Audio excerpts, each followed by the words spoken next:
उल्लू और कौवे की दुश्मनी की वजह। शिक्षा। कौवा और उल्लू की इस कहानी से हमें शिक्षा मिलती है कि कभी भी बिना कारण किसी मामले में हस्तक्षेप नहीं करना चाहिए। प्राचीन काल की बात है। एक जंगल में बहुत सारे जानवर और पक्षी रहा करते थे। उन सभी पक्षियों का राजा एक हंस था, जिसे राजपाट से ज्यादा मतलब नहीं था। उसका अधिकांश समय ईश्वर की भक्ति में गुजरता था। राजा के राजपाट में रुचि न लेने से राज्य की सारी व्यवस्था चरमराने लगी थी। राजा के द्वारा किसी प्रकार की रोक टोक न होने से जंगल में बाहरी पक्षी भी अतिक्रमण करने लगे थे। इस बात से परेशान होकर सभी मंत्रियों और सेनापतियों ने सभा बुलाई, जिसमें कबूतर, उल्लू, तोता, बगुला, मोर, कोयल, चिड़िया आदि पक्षी सम्मिलित हुए।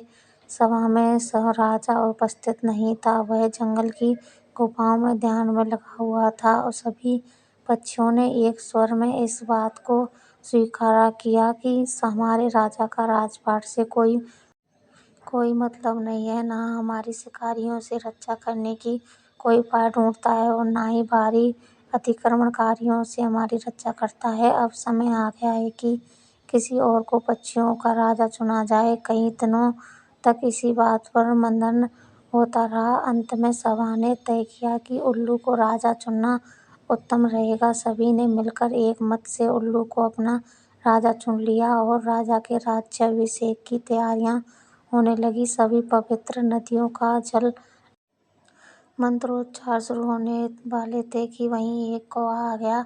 इतने में भव्य कार्यक्रम की तैयारियां देख कौवा सोचने लगता है कि यहाँ कोई विशेष कार्यक्रम है, अंदर चलकर देखा जाए। जैसे ही कौवा अंदर पहुंचा, सारे पक्षी उसे देखकर आश्चर्य में पड़ गए। वे जानते थे कि कौवे चतुर और कूटनीतिज्ञ होते हैं, इसलिए सभी उसका विचार जानने के लिए कौवे के पास पहुंच गए। कौवे को जब पता चला कि यहाँ तो उल्लू का राज्याभिषेक होने वाला है, तो वह जोर से हंसने लगा और बोला, मोर, सारस, तोता जैसे सुंदर और विद्वान पक्षियों के रहते इस टेढ़ी नाक वाले, अप्रियदर्शी और दिन में न देख सकने वाले उल्लू को राजा बनाना सही नहीं है।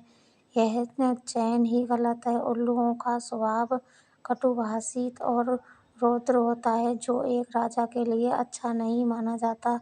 अभी आपका राजा जीवित है और एक राजा के रहते दूसरे राज्याभिषेक नहीं किया जा सकता है। यह शास्त्र संगत नहीं है। जिस प्रकार सूर्य एक ही रहता है, एक से अधिक सूर्य होने पर प्रलय आ जाता है, उसी प्रकार एक से अधिक राजा होने पर भी संसार में विपत्तियां आ जाएंगी। यदि उल्लू जैसा कायर, कटुभाषी, आलसी और नीच पक्षी को राजा बनाओगे तो विपत्तियां आना स्वाभाविक है। सभी पक्षियों ने कौवे की बात बड़े ध्यान से सुनी और उन्हें लगा, वाकई कौवा सही कह रहा है। सभी पक्षियों ने उल्लू का राज्याभिषेक स्थगित कर दिया और अपने अपने घर चले गए। उस स्थान पर कौवा और उल्लू ही रह गए। कौवे के कारण राज्याभिषेक न होने के कारण उल्लू उस कौवे पर बहुत नाराज हुआ और उसे घूरते हुए बोला, दुष्ट कौवे, तेरे कारण आज मैं राजा नहीं बन सका। अगर तू न आता और अपना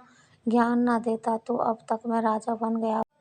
याद रख, मैं अपने इस अपमान का बदला जरूर लूंगा। आज से तेरा और मेरा परस्पर वंश बैर रहेगा। कौवे को भी लगा उसने बिना कारण उल्लू से बैर मोल ले लिया है। कभी कभी अच्छी बात कह देना और दूसरों के कार्यों में बिना कारण हस्तक्षेप करना भी नुकसानदायक होता है। कौवा वहां से चुपचाप उड़ गया और तभी से कौवा और उल्लुओं का बैर चला आ रहा है। शिक्षा। कौवा और उल्लू की इस कहानी से हमें शिक्षा मिलती है कि कभी भी बिना कारण किसी के मामले में हस्तक्षेप नहीं करना चाहिए। कहानी अच्छी लगी